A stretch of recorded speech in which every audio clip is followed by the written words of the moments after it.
Salam semua para tetua, jumpa lagi bersama Mimin, di channel Alurmu.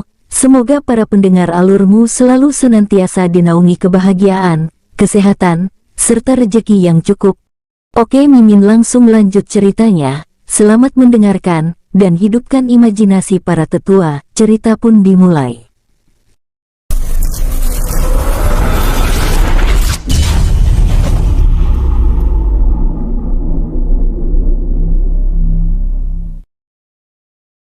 Inilah tingkatan di dunia baru ini. Tingkatan alam semesta inti. Pemula bintang 1 sampai 5. Junior bintang 1 sampai 5. Senior bintang 1 sampai 5. Master bintang 1 sampai 5. Grandmaster bintang 1 sampai 5. Kaisar sejati bintang 1 sampai 5. Kaisar immortal bintang 1 sampai 5. Dewa immortal bintang 1 sampai 5. Dewa Raja Semesta bintang 1 sampai 5. Waktu terus berlalu, tak terasa Bayan dan yang lainnya sudah ingin melanjutkan perjalanan ke kota runtuh. Sementara jauh di alam semesta inti kedua, saat ini terdengar raungan kemarahan.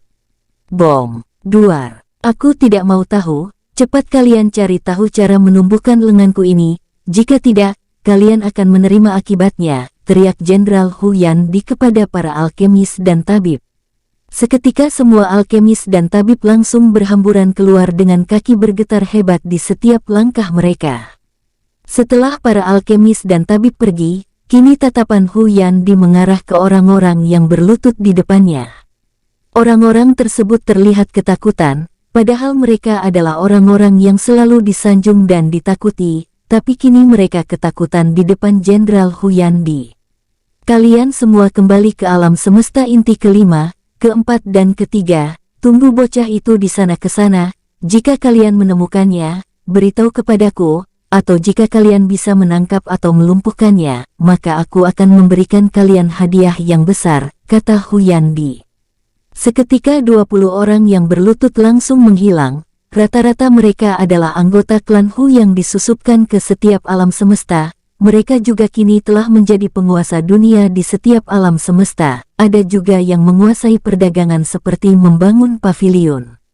Rata-rata kekuatan mereka adalah Dewa Raja Semesta dan Dewa Master Semesta. Itu adalah kekuatan untuk penguasa dunia, dan sangat jarang ditemui di alam semesta inti keempat sampai ke-10.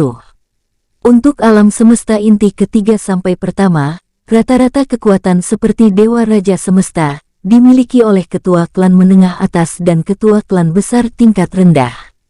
Sementara Dewa Master Semesta dimiliki oleh ketua klan besar yang berkuasa dan sekte kecil maupun menengah. Untuk sekte tingkat tinggi, sampai saat ini kekuatan Master Sekte mereka masih belum ada yang tahu, namun orang-orang menduga jika kekuatan mereka setara dengan Jenderal Klan Penguasa Semesta. Wos, setelah 20 orang menghilang, kini pandangan Hu Yandi mengarah ke dua orang yang tersisa. Kalian berdua, buru bocah itu, saat ini aku meragukan mereka semua apakah bisa diandalkan walau mereka kuat, jadi aku menugaskan kalian berdua yang aku percayai, kata Hu Yandi dipenuhi oleh dendam. Dua orang tersebut adalah dua dari 4 komandan yang selamat dulu. Jika Tulong dan Duan Du melihat keduanya, maka mereka beruntung dapat membunuh satu komandan klan Hu, karena kekuatan komandan klan Hu yang sebenarnya adalah rata-rata Dewa Master Semesta bintang 3 ke atas. Duan Du dan Tulong juga beruntung jika kekuatan mereka semua ditekan oleh hukum semesta inti ke-9.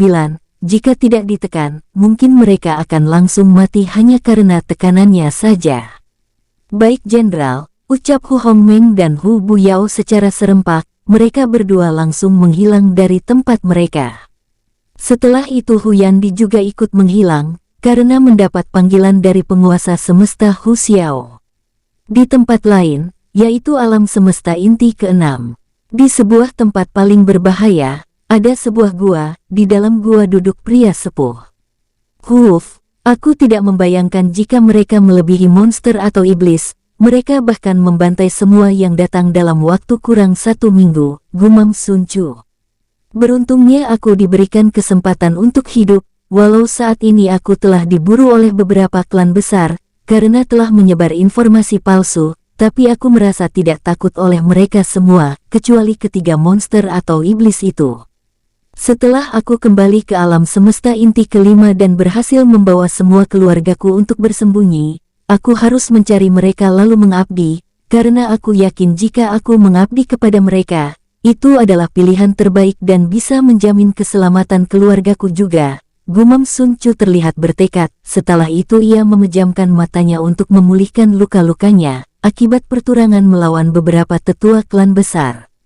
Kembali ke alam semesta inti ke-9.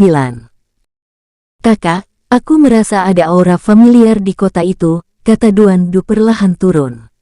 Bai An mengangguk. Benar, ini aura dari Lang Zai. Aku juga tidak menduga ia ada di sini, terlebih dia akan dilelang, kata Bai An menghela nafas.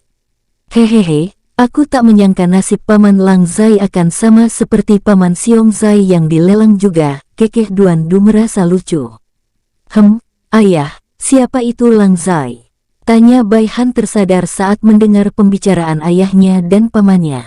Lang Zai itu adalah pamanmu, dia adalah saudara angkatku dulu, jawab Bai An tersenyum lembut sambil menurunkan Bai Han. Bai Han terkejut mendengar itu. Jika begitu ayo kita selamatkan Paman Lang Zai itu, ajak Bai Han merasa kasihan. Hehehe, kau tenanglah Haner. Jika ayahmu mau, aku yakin kota ini pasti hancur olehnya saat merasakan aura Paman Lang Zai-mu itu, kekeh Duan Du. Ayahmu pasti memiliki rencana, mungkin bermain lebih dulu untuk memancing siapa saja yang terlibat dalam penangkapan pamanmu itu. Ayahmu juga punya hati karena ia tak mungkin membunuh orang tak bersalah, kata Duan Du melanjutkan sambil mengusap kepala Bai Han dengan bersemangat. Entah mengapa Duan Du sangat menyayangi keponakannya ini. Mendengar itu Bai Han mengangguk-angguk patuh. Sudah diputuskan, biarkan Haner ikut bermain juga, dengan cara memanasi orang-orang berhati gelap, siapa tahu mereka adalah salah satunya, kata Bai Han tersenyum polos sambil menodongkan tangannya ke arah Duan Du. Dahi Duan Du langsung berkerut karena tahu keponakannya ini sedikit mengerjainya.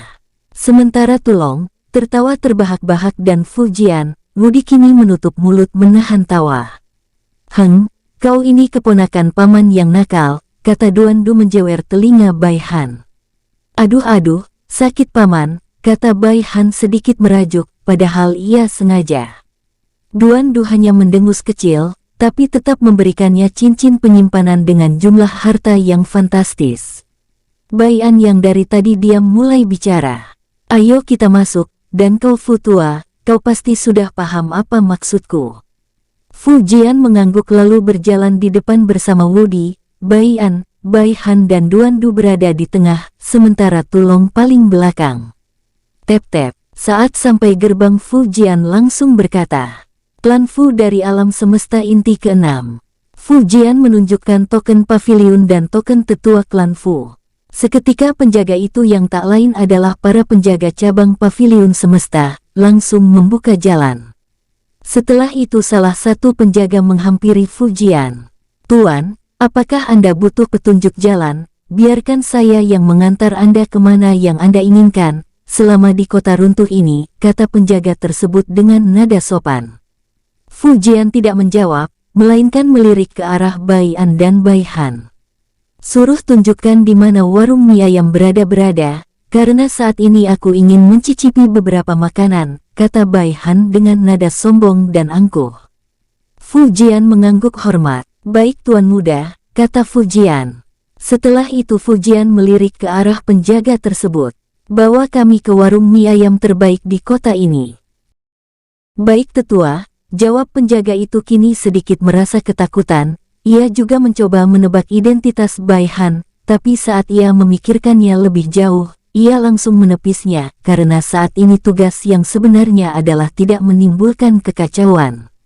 Sementara untuk mengantar atau menjadi petunjuk jalan hanyalah bagian luar saja, agar ia tidak terlalu mencolok sebagai penjaga keamanan cabang pavilion semesta. Tep-tep, saat masuk ke dalam warung mie ayam, ada pelayan wanita ingin menyambut Bai An dan kelompoknya, tapi penjaga tersebut berkata, "Tidak perlu, biar aku yang mengantar tamu," kata penjaga melalui telepati. Pelayan itu hanya datang untuk membungkuk dan berkata, "Selamat datang di warung gajah perak, semoga tuan-tuan menyukai hidangannya." Bai An dan kelompoknya mengangguk santai dan tetap mengikuti penjaga tersebut. Tep-tep, setelah sampai lantai 4 dan duduk, barulah datang langsung hidangan terbaik warung gajah perak. Pelayan-pelayan tersebut meletakkan hidangan yang ada di nampan dengan hati-hati, setelah itu mereka pergi. "Hehehe, ayah, apakah boleh?" tanya Bai Han kini menggosok-gosok tangannya. Terlihat Tulong dan Duan Du ikut menggosok tangan mereka saat melihat hidangan yang terlihat enak. Bai An tidak menjawab, melainkan melirik ke arah Fujian, Wudi dan penjaga yang menjadi petunjuk jalan. "Ayo kita makan, jangan sungkan-sungkan, ambil yang ingin kalian ambil," kata Bai An dengan santai. Seketika, Bai Han, Duan Du dan Tulong langsung berebut makanan. Hal itu membuat Bai An sedikit kesal, tapi apa boleh buat. Tambah satu lagi orang yang akan lebih menyusahkan lagi kelak, gumam Bai An melirik ke arah putranya. Sementara Fujian, Wudi dan penjaga yang menjadi petunjuk jalan terlihat agak canggung, melihat ketiganya yang sangat rakus makan. Namun yang membuat penjaga yang menjadi petunjuk jalan atau Tao-Tao itu bingung, sampai saat ini ia tidak bisa melihat wajah Bai An, Duan Du dan Tulong, ia hanya bisa melihat wajah Bai Han, Fujian dan Wudi saja. Namun yang Tao-Tao tahu saat ini, kekuatan Fujian berada di Dewa Immortal. Untuk pastinya berada pada tahap apa ia tidak tahu, karena kekuatannya hanya berada pada Kaisar Immortal bintang 1 awal. Sangat sulit untuk mengetahui tingkatan jauh di atasnya, sementara untuk Wudi hanya Grandmaster saja. Waktu terus berlalu, saat mereka akan keluar dari warung mie ayam, terdengar sebuah ledakan. Bom! Saat Bai An dan yang lainnya melihat siapa yang menyebabkan ledakan, mereka melihat sebuah kelompok terlihat arogan, rata-rata kekuatan mereka pada Kaisar Immortal. "Klan Hu," gumam Bai An, Duan Du, Tulong dan Bai Han bersamaan, saat melihat rambut mereka rata-rata berwarna merah dan jubah naga sedang menyemburkan api. Lalu pandangan mereka mengarah ke arah reruntuhan warung, terlihat ada 2 pemuda berambut hitam legam, dengan tubuh ramping namun mempesona. Mereka sangat tampan, namun kini ketampanan mereka sedikit berkurang, karena wajah mereka dipenuhi luka dan jubah mereka setengah hangus. Apa maksudmu Hu Cheng?" teriak salah satu pemuda yang bernama Zhao San. Mendengar itu, Hu Cheng yang paling kuat dan berasal dari klan Hu utama kini menyeringai kejam. Kalian tanya apa maksudku? Tentu saja aku ingin kalian bersujud di kakiku karena kalian sudah berani menatapku, kekeh Hu Cheng." Mendengar itu, Zhao San dan Zhao Jiming langsung meraung marah. "Apa-apaan? Apakah karena kau dari klan Hu sehingga kau sangat sombong, dan berbuat sesukamu Hu Cheng?" teriak Zhao San dan Zhao Jiming bersamaan. "Hahaha, tentu saja, di tempat rendahan ini akulah hukumnya, jika ada yang membuatku tersinggung, maka aku bisa membunuhnya sesuka hatiku," kata Hu Cheng tertawa terbahak-bahak. Seketika tawa Hu Cheng disambut oleh klan Hu cabang yang ingin menjilat Hu Cheng. Seketika kota runtuh langsung dalam keheningan, tidak ada yang berani menghentikan klan Hu kecuali Paviliun Semesta. Karena pendiri Paviliun Semesta juga bukan orang sembarangan. Saat ini Hu Cheng merasa berkuasa saat melihat semua orang diam, dan tidak ada yang berani membantu kedua pemuda klan Zhao tersebut. Pandangan Hu Cheng mengarah ke semua orang yang ketakutan, itu membuat Hu Cheng semakin sombong, namun pandangannya terhenti saat melirik ke arah Bai Han yang terlihat biasa saja. Hei kau, kesini lalu potong kaki dan tanganmu bocah kurang ajar, teriak Hu Cheng meraung sambil menunjuk ke arah Bai Han. Bai Han langsung melirik ke arah kiri, kanan dan belakang, namun hanya dirinya saja yang bocah, sehingga dia berkata dengan senyum kecil. "Apa yang kau maksud itu aku?" tanya Bai Han. Mendengar perkataan Bai Han seperti ejekan, membuat Hu Cheng merasa dipermalukan. "Kau, bocah kurang ajar, aku berubah pikiran, aku akan menyiksamu lalu membantai semua keluargamu," raung Hu Cheng sambil menunjuk-nunjuk Bai Han. Apa kau yakin? Aku takut kau yang akan mati karena mengancam orang yang salah, kekeh Bai Han langsung menghilang. Bai Han muncul di depan Hu Cheng dengan wajah dingin. Aku paling benci orang yang sok kuat, terlebih mengancam keluargaku, kata Bai Han dengan nada dingin. Tangan Bai Han terayun disertai elemen api yang sangat panas. Bom! Hu Cheng yang hanya kaisar immortal bintang 4 awal langsung terlempar. Sampah sepertimu ingin mengancam keluargaku, lebih baik kau mengaca lebih dulu, dengus Bai Han langsung menggerakkan jarinya, saat para anggota klan Hu yang lain ingin bergerak menyerangnya. Seketika jerit kesakitan anggota klan Hu terdengar sampai ke setiap sisi kota runtuh. Hu Cheng dan semua orang kini menganga lebar. Bocah berusia 9 tahun mempunyai kekuatan kaisar immortal, mereka semua tentu tidak ada yang percaya, tapi melihat kejadian nyata di depan mata mereka, mereka mau tak mau harus percaya. Wus! Bai Han muncul di depan Hu Cheng sambil mengayunkan tangannya, yang kini telah menciptakan pedang energi kecil. Melihat itu, Hu Cheng langsung bergetar ketakutan. Apa yang kau lakukan? Aku adalah anggota klan Hu dari alam semesta inti ketiga, jika kau membunuhku maka kau akan diburu, teriak Hu Cheng dengan ancamannya. Ancamanmu hanya omong kosong bagiku, jikapun benar, maka aku akan menunggu mereka datang untuk mengantar nyawanya, kata Bai Han dengan seringai menyeramkan. Matilah sampah idiot, kata Bai Han melempar pedang energinya. Wus! Jelek! Kepala Hu Cheng langsung tembus disertai jiwanya hancur. Bai Han tanpa basa-basi langsung melirik ke arah Bai An. Ayah, aku lapar, teriak Bai Han langsung berubah layaknya anak kecil pada umumnya, yang sangat manja dan polos. Bai Han kini berlari kecil lalu melompat ke arah Bai An. Bai An hanya pasrah dan langsung menangkap putranya itu. Setelah itu Bai An, Duan Du dan Tulong langsung menghilang tanpa jejak meninggalkan Fujian, Wudi dan Tao Tao yang kini masih belum tersadar dari kejadian barusan. Setelah 5 menit barulah suara gaduh langsung terdengar, dan hanya satu yang mereka bicarakan, itu membekas di hati setiap orang yang melihat kejadian tersebut. Bocah yang mengerikan. Banyak para ahli yang malas keluar kini keluar untuk memastikan berita tersebut. Sebenarnya mereka bukan malas keluar, melainkan tidak ingin menimbulkan masalah dengan klan Hu, terlebih anggota utama klan Hu. Rata-rata para tetua klan kecil, menengah akan takut jika bermasalah dengan anggota utama klan Hu, itu karena mereka terbilang cukup jenius jika sudah masuk klan utama. Untuk klan besar, mereka terkadang ada yang berani dan ada yang tidak, tergantung siapa orangnya. Setelah memastikan benar itu salah satu anggota utama klan Hu, yaitu Hu Cheng, orang-orang dari klan besar biasa saja, karena Hu Cheng terbilang paling lemah di klan utama, jadi kematiannya tidak terlalu dianggap. Di sebuah penginapan sederhana namun cukup luas, kini Bai An duduk santai sambil mengikat Duan Du dan Tulong.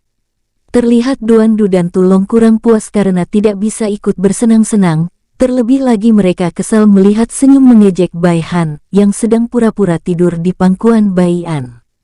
Kakak, ayolah lepaskan kami, lagi pula masalah sudah selesai, kata Duan Du merajuk. Tulong hanya mengangguk-angguk membenarkan. Mendengar itu, Bai An hanya bisa menghela nafas sambil mengayunkan tangannya. Benang-benang yang mengikat Duan Du dan Tulong langsung menghilang. Setelah itu Bai An berkata, setelah membebaskan Lang Zai dan membeli batu giok hitam formasi, kita akan langsung ke alam semesta inti ke-10, jadi jangan terlalu membuat kekacauan atau membuat masalah di sini, karena alam semesta ini Paman Lingdong yang menjaganya, jika ia marah, aku tidak bisa menghalanginya, apa kalian paham? Bai An melirik ke arah Duan Du, Tulong dan terakhir Bai Han. Bai Han yang sadar ditatap, hanya cengengesan sambil mengangguk-angguk mengiyakan. Setelah itu Bai An mengirim lokasi tempatnya berada kepada Fujian.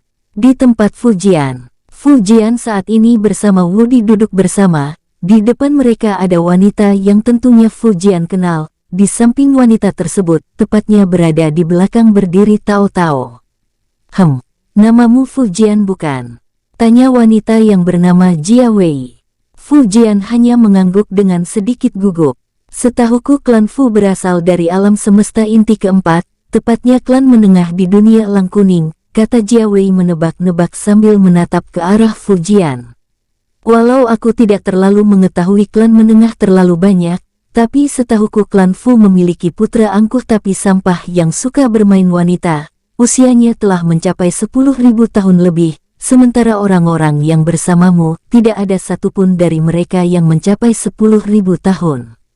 Jadi, apakah Anda bisa menjawab siapa orang yang bersama Anda tetua Fu? Tanya Jia Wei tersenyum lembut. Kata-katanya mungkin sangat sopan, namun Fu Jian tahu jika itu adalah ancaman. Walau begitu Fu Jian sama sekali tidak takut, setelah ia mengenal Bai An dan yang lainnya. Maaf Nona Jia. Bukannya aku tidak ingin memberitahu Anda, tapi lebih baik Anda tidak mengetahui siapa mereka. Ini untuk keselamatan Anda, kata Fu Jian tersenyum sopan lalu berdiri dan pergi begitu saja, bersama Wudi mengikuti di belakang. Saat Tao Tao ingin mengejar, Jia Wei mengangkat tangannya. Jangan dikejar atau mengikuti mereka, apalagi mengintai mereka, ini peringatan dan perintah bukan saran, kata Jia Wei langsung menghilang. Wos! Jia Wei muncul di depan wanita yang sangat cantik, ia adalah pemimpin cabang paviliun semesta ini, sementara Jia Wei adalah tangan kanannya. Nona, mungkin dia orang yang Anda cari, karena menurut info, klan Fu juga ikut pergi ke dunia Phoenix Surgawi dan tidak ada yang selamat, yang artinya Fu Jian ini dijadikan budak oleh mereka, kata Jia Wei. Pemilik cabang paviliun semesta atau Jia Liling langsung membuka matanya setelah mendengar informasi dari Jia Wei. Terima kasih Saudari Wei, sekarang Anda bisa istirahat, untuk sisanya biar aku yang mengurus apakah itu benar mereka atau bukan, kata Jia Liling. Oh ya aku lupa, percepat juga acara lelangnya. Bila perlu acara lelang diadakan 2 hari lagi, sambung Jia Liling. Jia Wei langsung membungkuk lalu menghilang. Setelah itu Jia Liling langsung mengedarkan kesadarannya. Wos! Kesadaran Jia Liling seketika meluas hingga hampir setengah dunia. Bai An, Duan Du, Tulong dan Bai Han langsung mengerutkan keningnya saat merasakan energi kesadaran seseorang yang sangat tipis dan halus agar tidak diketahui oleh orang. Saat Tulong ingin menghalau energi kesadaran tersebut, Bai An langsung menghentikannya.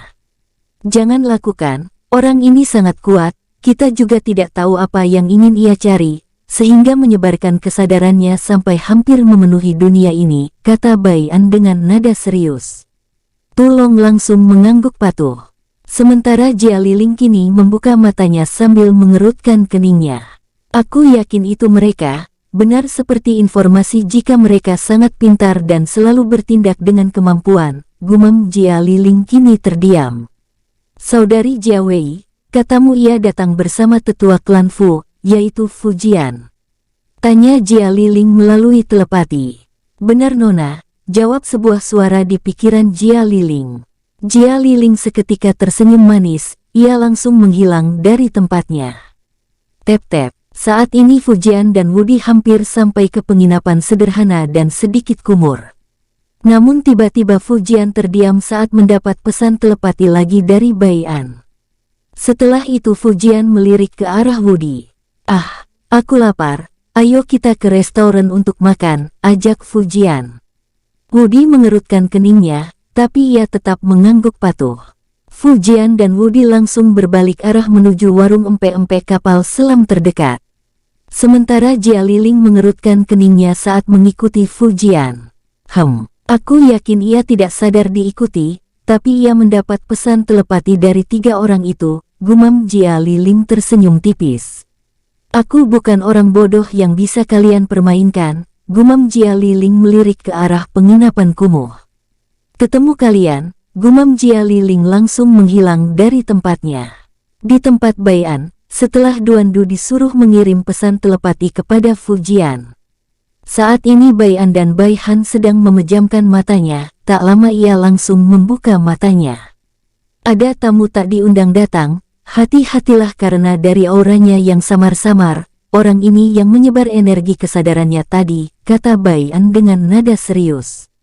Duan Du dan Tulong langsung mendekat ke arah Bai An dan memasang wajah serius, sambil menatap ke segala arah dengan pandangan waspada. Ayah, aku merasakan hatinya cukup bersih dan suci, kenapa harus khawatir? Mungkin ia datang ke sini dengan niat baik, kata Bai Han bangun sambil menguap. Huf, nak, setiap manusia atau makhluk hidup itu sulit ditebak, walau hatinya suci pun, bisa saja hatinya tiba-tiba berubah hitam. Kata Bai An mengusap rambut Bai Han. Jadi jangan pandang seseorang dari luarnya saja, apakah kau paham? Sambung Duan Du. Bai Han mengangguk-angguk, benar juga, sama seperti Paman Duan, luarnya saja yang tampan dan sopan, tapi dalamnya sangat licin, apakah benar begitu Ani? Kata Bai Han dengan nada polos. Dahi Duan Du berkerut sampai ia terlihat seperti orang tua. Saat Duan Du ingin marah, ia mendengar suara tawa yang membuat Duan Du mengalihkan pandangan ke arah suara tawa itu. Hahaha, kau sangat pintar Haner, dia memang orangnya sangat licin, ejek Tulong disertai tawa. Coba kau ulangi lagi, aku kurang jelas mendengarnya. Kata Duan Du kini wajahnya sangat kesal. Pletak, pletak, sebuah tongkat energi langsung menghantam kepala Duan Du dan Tulong. Hal itu membuat mereka diam dan tersadar jika ada masalah serius. Saat ini Bai An hanya diam saja sambil menatap ke atas, tepatnya di balik awan.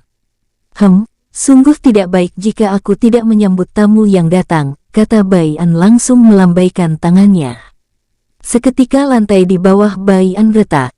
Bai An langsung duduk bersama Bai Han yang kini telah pindah dari pangkuan ayahnya. Duan Du dan Tulong juga ikut duduk. Wus, tak lama seorang berjubah kuning muncul menutupi wajahnya menggunakan energinya. Ia melakukan hal yang sama dengan Bai An agar tidak dikenali. Bai An mengerutkan keningnya, walau orang berjubah kuning itu menutupi identitasnya, ia dapat merasakan, jika orang di depannya ini adalah wanita, itu karena dari bau tubuhnya yang wangi. Apa yang membuat Anda datang ke sini? Bahkan sampai mengedarkan kesadaran untuk menemui keberadaan kami. Tanya Bai An langsung ke inti permasalahan, itu karena Bai An tak mau basa-basi. Bai An juga sudah bersiaga untuk menyuruh Ling Wenli jika situasi buruk. Sementara orang berjubah kuning atau Jia Liling mengerutkan keningnya karena orang di depannya ini tidak suka basa-basi. Tapi tak lama ia sedikit tersenyum tipis. Baiklah. Aku tak akan basa-basi seperti pertanyaanmu, kata Jia Jiling membuka identitasnya yang seorang wanita. Namun Jia Jiling cukup heran melihat keempat orang di depannya yang tidak terkejut. Sangat teliti, aku sama sekali tidak bisa menyembunyikan apapun dari kalian, kata Jia Liling mengeluarkan 3 selembaran. Bukankah begitu Tuan Bai An, Tuan Duan Du dan Tuan Tulong, kata Jia Liling tersenyum tipis. Bai An mengangkat tangannya. Cukup, langsung saja, aku tidak ingin mendengar ocehanmu yang tidak jelas, kata Bai An dengan nada dingin. Jia Liling seketika cemberut bercampur kesal saat mendengar suara dingin Bai An. Bai An, Duan Du dan Tulong juga tidak menutupi identitasnya setelah diketahui. Baiklah, namaku adalah Jia Liling, pemimpin cabang Paviliun Semesta. Aku datang ke sini untuk meminta bantuan, aku juga akan membayar kalian.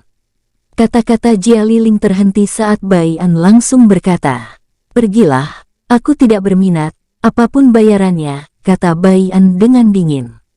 Beraninya kamu menolak, tunjuk Jia Liling kini berdiri. Duan Du dan Tulong langsung berdiri lalu mengeluarkan senjata melihat Jia Liling berdiri. Jia Liling melirik ke arah Duan Du dan Tulong, lalu kembali melirik ke arah Bai An. Laki-laki tak berperasaan, tak peka terhadap wanita yang datang dengan niat meminta bantuan, kata Jia Liling dengan dingin lalu pergi dari sana. Setelah kepergian Jia Liling, Duan Du kini mendekat ke arah Bai An. Tak kenapa kita tidak dengar saja penjelasannya terlebih dulu, siapa tahu akan mudah kita hadapi dan kita akan mendapatkan. Cukup Duer. Aku tidak ingin terlibat masalah internal kekeluargaan orang, terlihat dari raut wajahnya jika ia memiliki masalah dengan keluarganya, terlebih klan Jia sangat kuat di alam semesta inti pertama, kata Bai An memotong ucapan Duan Du. Duan Du seketika tersenyum kecut, padahal ia yakin jika harta yang akan dijadikan bayaran, bisa membuat mereka naik tingkat dengan pesat. Tapi ia heran kakaknya menolak kesempatan besar. Sudahlah Duer, kau masih tidak terlalu paham jalan pikiran wanita, mereka itu selalu berubah-ubah sifatnya, sulit ditebak. Aku juga tahu kau cukup tertarik dengan wanita tadi saat melihatnya. Jika kau benar-benar ingin membantunya, lihat dulu sifatnya maupun masalah apa yang sedang ia hadapi, jangan sampai kau hanya akan dimanfaatkan, kata Bai An dengan nada menghela nafas. Mendengar kode dari kakaknya, Duan Du tersenyum tipis, sementara Bai Han hanya melongo ke sana kemari. Sial-sial, aku tak menduga jika mereka sangat sombong, kata Jia Liling kini mencengkram tangannya yang disertai auranya sedikit naik. Nona mohon tenang, jika mereka tidak mau membantu, maka kita paksa saja mereka dengan menggerakkan semua bawahan Nona untuk mengepungnya, kata Jia Wei kini membungkuk memberikan saran. Itu sama saja dengan mengantar nyawa, walau kita mendengar dari berita jika kekuatan mereka hanya dewa immortal, mungkin saja itu tipuan mereka. Karena aku tidak bisa melihat tingkat kultivasi mereka bertiga saat bertemu tadi, terlebih saat aku mencoba menekan mereka, ada sebuah aura yang menekan balik diriku, maka dari itu aku langsung pergi, kata Jia Liling. Sebenarnya Jia Liling tadi sempat berniat ingin menyerang Bai An, tapi karena ada aura mengerikan yang ia rasakan dari tubuh Bai An, hal itu membuatnya mundur. Lalu apa yang harus kita lakukan Nona? Tanya Jia Wei kini bingung. Kita hanya bisa mencoba melihat dari lelang nanti, walau mereka punya harta banyak, tapi mereka tidak punya barang langka seperti artefak, material, semen, koral, pasir maupun sumber daya langka jutaan tahun. Kita akan memancingnya menggunakan itu, kata Jia Liling kini tersenyum tipis sambil mengepalkan tangannya semakin erat. 2 hari berlalu dengan cepat. Acara lelang kini dimulai saat malam hari, banyak klan-klan besar, menengah maupun klan kecil dari alam semesta tinggi yang datang, sementara untuk penghuni dunia ini, mereka yang datang hanya penguasa daratan yang memiliki token VIP, dan klan besar yang hanya bisa duduk di kursi kelas pertama. Bai An, Duan Du, Tulong, Bai Han, Fu Jian dan Wudi kini berjalan ke tempat lelang yang akan digelar.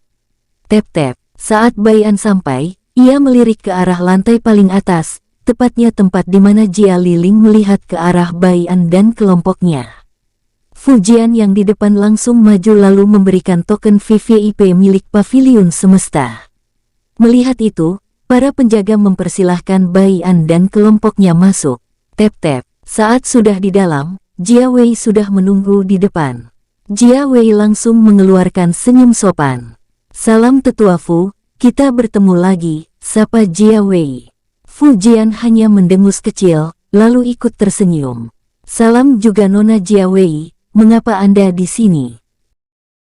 Aku tak menyangka, orang yang sangat penting di Paviliun Semesta akan menyambut orang kecil ini, kata Fu Jian dengan nada sedikit mencemooh, karena Fu Jian tahu jika sebenarnya Jia Wei ingin melihat Bai An dan yang lainnya. Jia Wei hanya tersenyum kecil. Siapa bilang tetua Fu orang kecil? Kekuatan Anda Dewa Immortal bintang 1 puncak, apakah itu disebut orang kecil?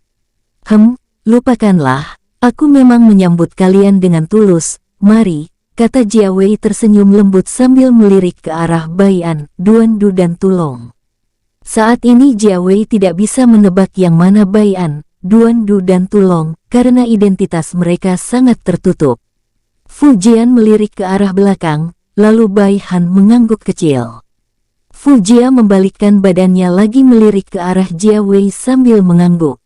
Mereka lalu berjalan santai. Tep-tep. Sementara orang-orang yang kebetulan di sana melihat kejadian itu, hanya diam dengan mata melotot dan mulut sedikit terbuka. Mereka tentu terkejut, karena kejadian seperti tadi sangat langka, yaitu disambut Jia Wei orang yang bahkan lebih kuat dari penguasa dunia tempat mereka berdiri. Terlebih anehnya kekuatan Jia Wei tidak ditekan oleh hukum semesta. Saat ini Bai An, Duan Du, Tulong, Bai Han, Fujian dan Wudi telah duduk di ruang VVIP nomor 2, mereka duduk sambil mengerutkan kening. Karena saat ini Jia Wei ikut duduk bersama mereka. Apa yang kau lakukan di sini? Tanya Tulong mengerutkan keningnya. Jia Wei tetap tersenyum lalu menjawab, aku hanya menjaga keamanan saja, aku tahu kalian semua, jadi aku berjaga di sini agar kalian tidak membantai semua orang yang tidak sengaja menyinggung kalian nanti. Saat dilelang, jika sudah keluar wilayah kota runtuh, maka kalian boleh melakukan sesuka hati. Alasan yang masuk akal, tapi apakah Jia Liling itu tak tahu malu telah mengutus orang ke sini? Kenapa dia tidak sendiri yang ke sini? Balas Duan Du langsung memperlihatkan wajahnya dengan senyum manis. Jia Wei sedikit terpana saat melihat wajah asli Duan Du yang cukup jauh berbeda, dengan foto selfie-nya di selembaran kertas. Dek-dek, jantung Jia Wei berdetak cukup kencang hingga dapat didengar Bai An, Tulong, Bai Han dan Fujian. Apakah kau mencari muka dengan menebar pesona seperti itu? Dulu kau menebar pesona ke putrinya Qin Sang, lalu ke putrinya Yun Seng. Kini, ucapan Tulong terhenti sambil memandang Duan Du dengan jengkal. Duan Du ingin sekali mencincang Tulong karena menjelek-jelekkan namanya, terlebih di depan wanita. Sementara Jia Wei langsung jijik saat mendengar itu, ia juga terlihat mengamati Tulong yang kini memperlihatkan wajah tampannya yang mirip dengan Babang Tampan, yang tampil sedikit berbeda dari Duan Du. Setelah itu Jia Wei melirik ke arah Bai An, ia kini telah tahu siapa-siapa mereka dan tidak menebak secara asal. Terlihat Jia Wei berharap Bai An memperlihat wajahnya, namun Bai An hanya acuh saja membuat Jia Wei sedikit kecewa. Di ruang VVIP nomor 1, saat ini Jia Liling cukup kesal saat mendengar ucapan Duan Du tadi, tapi ia mencoba menahan diri, sikapnya yang selalu tenang. Entah mengapa membawanya ingin menghajar kelompok Bai An setiap ia bertemu, lebih-lebih Bai An dan Duan Du. Tapi Jia Liling juga ikut terpesona saat melihat wajah Duan Du secara jelas saat ini. Apa yang aku pikirkan? Gumam Jia Liling dengan wajah sedikit merona. Dengan cepat Jia Liling menggelengkan kepalanya.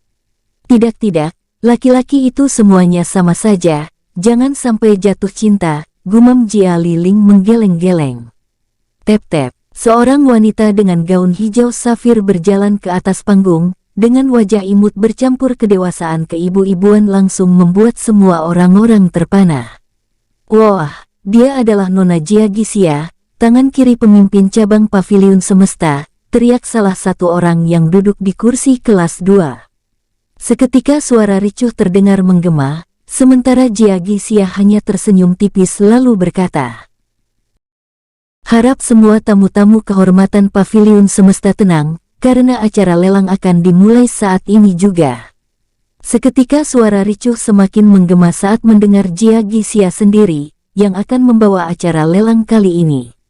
Blus, aura Jia Gisia langsung keluar yang membuat aula lelang sedikit bergetar. Jika kalian tidak tenang maka aku akan melempar kalian keluar, kata Jia Gisia kini dengan nada serius. Tapi, Nona Xia, mohon tendang bokongku ini dengan kakimu yang halus itu. Aku rela, teriak salah satu peserta lelang yang duduk di kursi kelas 5. Seketika Jia Gisia langsung menyelimuti tangannya dengan energi, lalu energi itu melesat ke arah orang yang tadi teriak lalu menariknya, dan melemparnya keluar. Glek, seketika suara gaduh tadi kini menjadi hening, Jia Gisia tanpa basa-basi langsung tersenyum kembali, seolah tidak pernah terjadi apa-apa. Baiklah, acara lelang kali ini kebanyakan sistem barter atau tukar-menukar dengan barang berharga lainnya, dan tentunya ada juga yang dijual. Kata Jia Gisia tersenyum lembut. Orang-orang yang ada di ruangan VIP dan VVIP kini merasa lelang kali ini sedikit berbeda, membuat mereka sedikit tertarik. Dari tadi orang-orang dari ruangan VIP dan VVIP selalu diam dan tak mau ikut membuat ribut. Sementara Bai An dan Duan Du langsung melirik ke arah Jia Wei, yang kini menatap ke arah Bai Han dengan tatapan penasaran, langsung mengalihkan pandangan karena sadar sedang ditatap. Melihat itu, Jia Wei tersenyum tipis sambil mengangkat bahunya. Aku bukan pemimpin lelang kali ini, jadi jangan berharap banyak dariku. Bai An mengangguk santai dan Duan Du sedikit kecewa. Baiklah, tanpa berlama-lama lagi, aku akan membuka lelang dengan item pertama, yaitu akan dibarter dengan barang yang setara, teriak Jia Gixia. Semua orang langsung menatap ke arah Jia Gixia dengan serius, karena penasaran apa item tersebut. Tak lama beberapa pelayan membawa sebuah kotak kecil.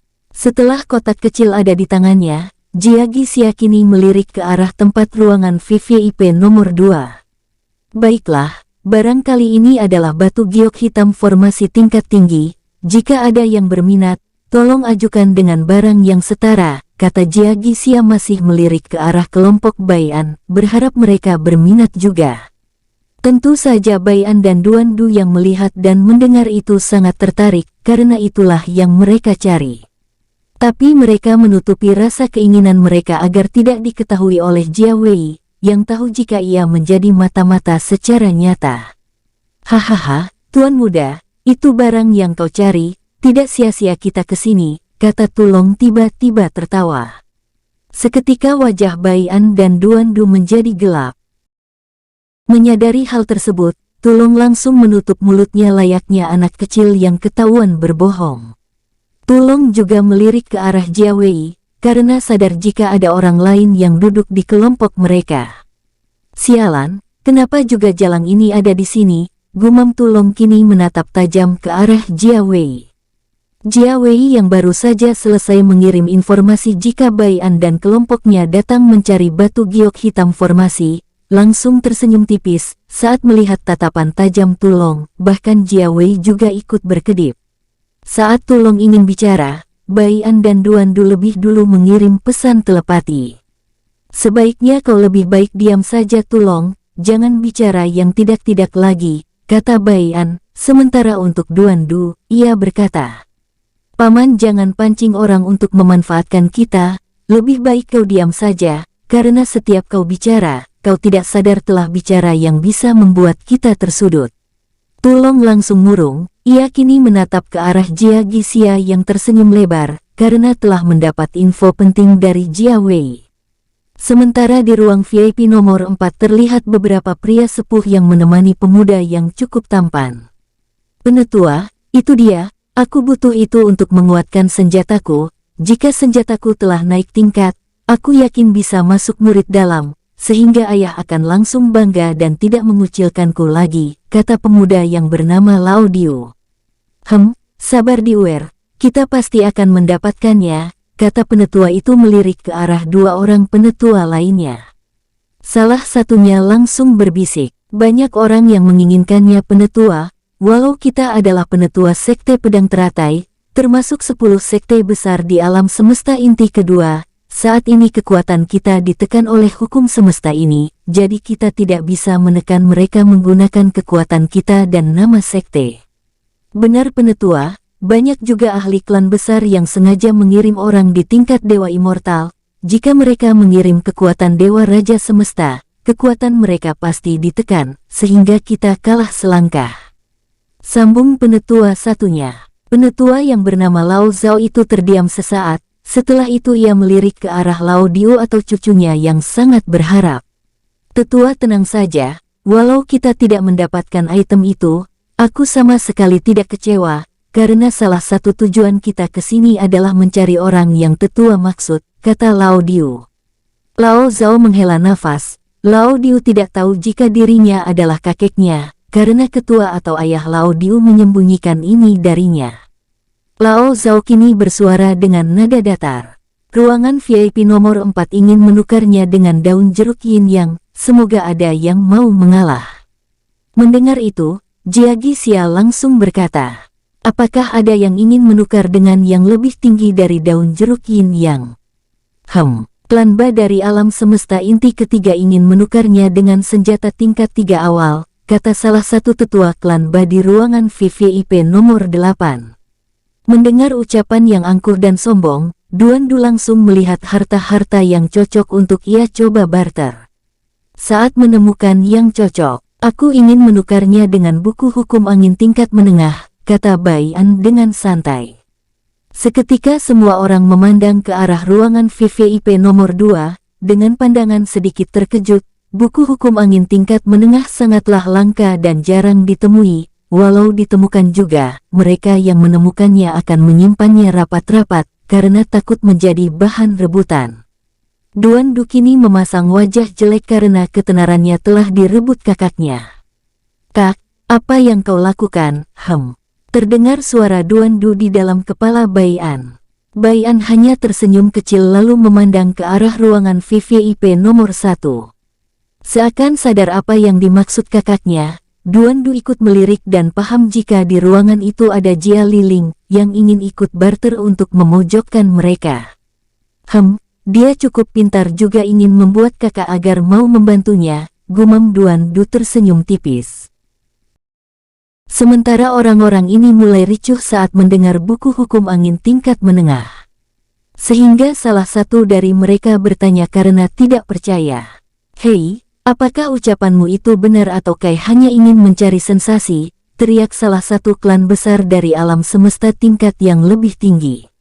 Orang itu terlihat cukup licik, ia duduk di ruang VVIP nomor 7. Mendengar itu, orang-orang yang merasa telah terperangkap ucapan dari orang di ruangan VVIP nomor 7 ikut berteriak. "Benar, siapa tahu kau ingin mencari sensasi. Iya, siapa tahu kau ingin menipu atau agar membuat kami tidak ikut menawar dengan barter." Bai An yang mendengar itu tersenyum tipis. "Hehe, kakak, orang di ruangan VVIP nomor 7 cukup licik juga, tapi ia tidak sadar jika telah menyerahkan nyawanya secara sukarela," kekeh Duan Du, namun pikiran Duan Du sebenarnya tidak ke sana, melainkan hanya menginginkan hartanya. Jia Wei yang mendengar itu mengerutkan keningnya saat mendengar ucapan Duan Du, tapi ia diam saja sambil mengirim informasi kepada Jia Liling tentang apa saja yang ia lihat dan dengar. Bai An hanya mengangguk lalu melirik ke arah Tulong yang sedari tadi diam layaknya patung. Melihat dirinya akan beraksi, Tulong menepuk dadanya. "Serahkan saja kepadaku," kata Tulong dengan nada sombong sambil melirik dengan angkuh ke arah Jia Wei. Seketika Tulong mengeluarkan hukum angin tingkat menengah, yang membuat aula lelang bergetar, saat angin di tengah-tengah berputar lalu membentuk tubuh manusia transparan. "Wah, itu hukum angin hampir mencapai sempurna," teriak salah satu ahli cukup kuat. Seketika itu juga kembali suara gaduh. Jia Gixia yang dari tadi diam juga ikut terpana saat melihat itu. Ia tak menyangka jika ucapan Bai An tadi benar, karena ia sempat berpikir jika Bai An mencoba menipu. Sementara orang di ruangan VVIP nomor 7 kini menyeringai. Mereka semua saling melirik. Mereka mencoba akan merampok kelompok Bai An nantinya, dengan memaksa untuk melengkapi buku hukum angin yang hampir mencapai sempurna. Tulong yang telah menebar hukum anginnya kini duduk dengan bangga, sambil mengangkat kepalanya ke atas. Hal tersebut membuat Duan Du kesal, tapi karena tahu jika ia ribut, maka ia pasti akan dihajar lagi oleh kakaknya, jadi Duan Du hanya mencoba menahan diri. Di panggung lelang, Jia Gixia yang ikut terpana kini langsung tersadar. Apakah ada yang memiliki item yang lebih berharga lagi dari hukum angin yang coba diajukan oleh ruangan VVIP nomor 2. Kata Jia Gixia, orang-orang yang tadi ribut seketika terdiam, tentu mereka sadar jika tidak ada yang lebih tinggi lagi menurut mereka. Bahkan mereka yakin jika batu giok hitam formasi, masih satu tingkat di bawah hukum angin tingkat menengah tersebut. Saat Jia Gixia melihat semua orang terdiam ia mulai berkata, "Jika tidak ada, maka aku akan mulai menghitung sampai 3. 1, 2, ti." Saat palu ketiga akan terketuk, sebuah suara lembut terdengar, sehingga semua orang melirik ke asal suara. "Buku hukum es tingkat tinggi, aku mau menukarnya dengan itu." Bisik-bisik mulai terdengar. "Hei, siapa orang yang berada di balik VVIP nomor 1 itu?" Aku yakin dia orang yang tidak bisa kita singgung. Karena biasanya, setiap orang yang duduk di ruangan VVIP nomor 1 itu adalah orang-orang besar seperti penetua dalam, dari sekte tingkat tinggi. Sedangkan orang-orang di balik ruangan VVIP dan VIP kini mencoba mengedarkan kesadaran mereka, untuk mencari tahu siapa orang di balik VVIP nomor 1, namun usaha mereka sia-sia saat ada energi tak kasat mata menghalangi kesadaran mereka. Untuk Lao Zhao, ia kini mengerutkan keningnya karena merasa familiar dengan suara tersebut. Bukankah suara tadi Nona Liling? Gumam Lao Zhao agak bingung mengapa ia sebagai pemimpin cabang pavilion semesta, di alam semesta inti ke-9 ini ikut menawar. Aku rasa ada yang tidak beres, gumam Lao Zhao kini melirik ruangan VVIP nomor 1 dan 2. Apakah keduanya sedang berseteru? Lupakan saja, mengapa aku mengurus hal yang bukan urusanku, gumam Lao Zhao menggeleng. Di balik ruangan VVIP nomor 2, saat ini Duan Du menyeringai kecil, kini Duan Du melirik ke arah Bai An. Saat melihat Bai An mengangguk santai, sebuah senyum mengembang dari Duan Du yang diperlihatkan, yang membuat Jia Wei merasa tidak enak. Hei, kenapa dia tersenyum seperti itu? Tanya Jia Wei berbisik ke arah Fu Jian. Namun Fu Jia diam saja. Hal tersebut tidak membuat Jia Wei menyerah. Ia kini melirik ke arah kirinya lalu berbisik ke arah Wudi, hal yang sama pun terjadi. Jangan sebut aku Jia Wei jika aku tak bisa mendapatkan apa yang aku inginkan, gumam Jia Wei kini bangun lalu sengaja tersandung, dan jatuh tepat di depan pangkuan Tulong. Hei, apa yang kau lakukan, cepat bangun, dengus Tulong dengan nada dingin. Tulong saat ini masih kesal dengan Jia Wei, karena keberadaannya lah membuat ia jadi disalahkan. Maafkan aku, jawab Jia Wei tersenyum lembut dan mencoba menarik hati Tulong, namun entah mengapa ialah yang seperti tertarik saat tak sengaja memegang dada bidang Tulong. Tulong yang merasakan itu langsung mendorong Jia Wei.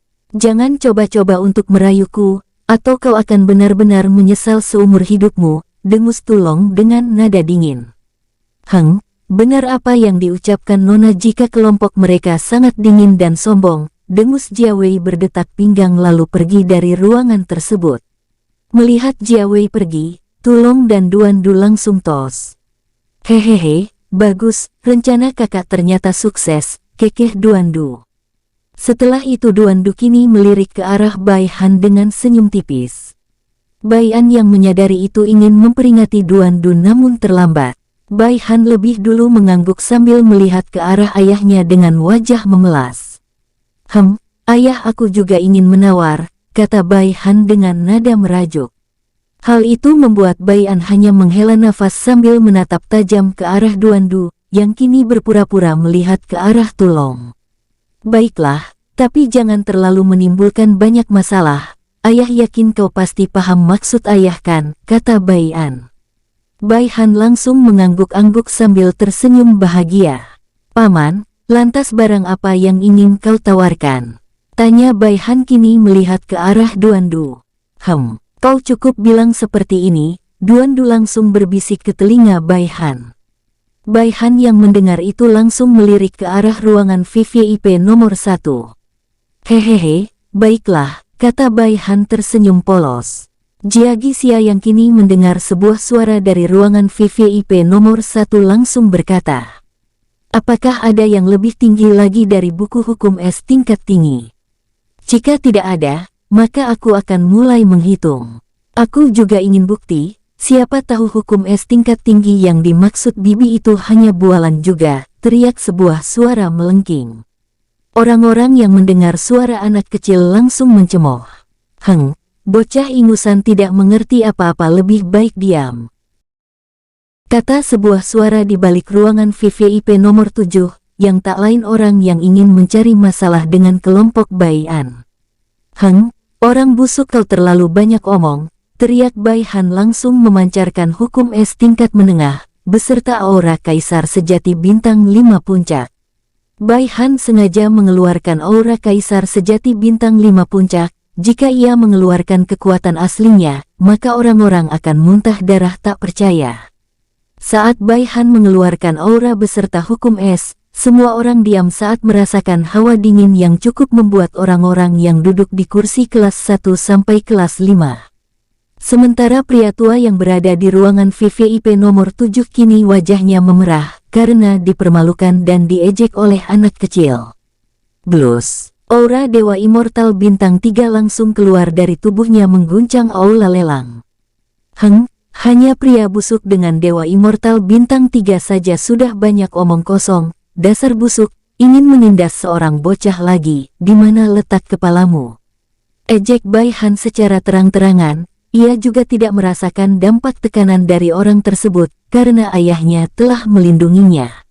Seketika banyak orang-orang yang duduk di ruang VVIP dan VIP membenarkan ucapan Bai Han, karena orang yang ada di ruangan VVIP nomor 7 sungguh tak tahu malu, dan ingin menindas seorang anak kecil.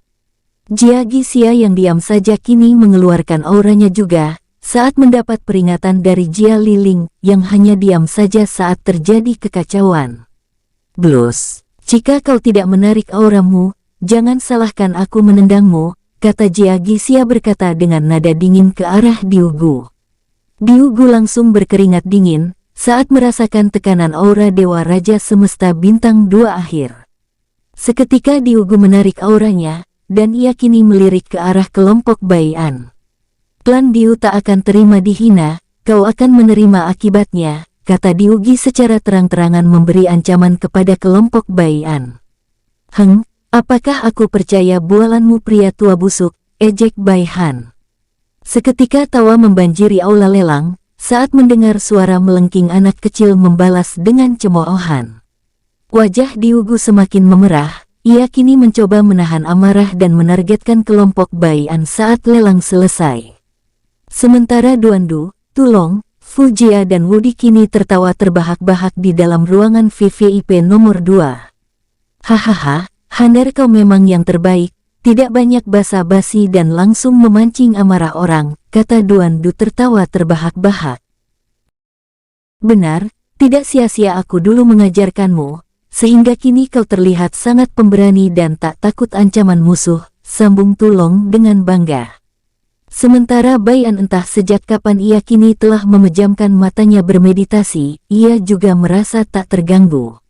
Setelah itu Duandu dan Bai Han melirik ke arah Jia Liling di ruangan VVIP nomor 1. Hei, apakah kau dengar jika keponakanku ingin melihat apakah ucapanmu benar, kata Duandu tersenyum tipis. Jia Liling yang berada di dalam ruangannya langsung menciptakan sebuah manusia es, yang memegangi sebuah bunga teratai. Jika diperhatikan, es bunga teratai tersebut adalah sebuah senjata mematikan. Hawa dingin langsung merembes keluar, hingga dapat dirasakan oleh semua penduduk kota runtuh. Bai An yang sibuk berkultivasi terpaksa membuka matanya.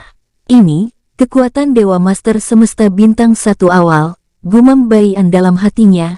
Bai An mengira kekuatan Jia Liling adalah Dewa Raja Semesta Bintang 1 awal, tapi ia tak menyangka Jia Jiling akan sekuat ini. Bai Han, Duandu dan Tulong kini terpana saat merasakan bulu kuduk mereka kedinginan. Ini sangat kuat. Walau aku tidak dapat merasakan kekuatan yang sebenarnya dari bibi itu, tapi aku yakin setidaknya ia berada di puncak Dewa Raja Semesta, kata Bai Han menebak-nebak. Duandu dan Tulong ikut membenarkan ucapan keponakannya, sementara Fujian juga ikut mengangguk-angguk karena ia tahu, jika kekuatan Jia Wei berada di Dewa Raja Semesta Bintang 2 ke atas, pastinya pemimpinnya berada di atasnya lagi.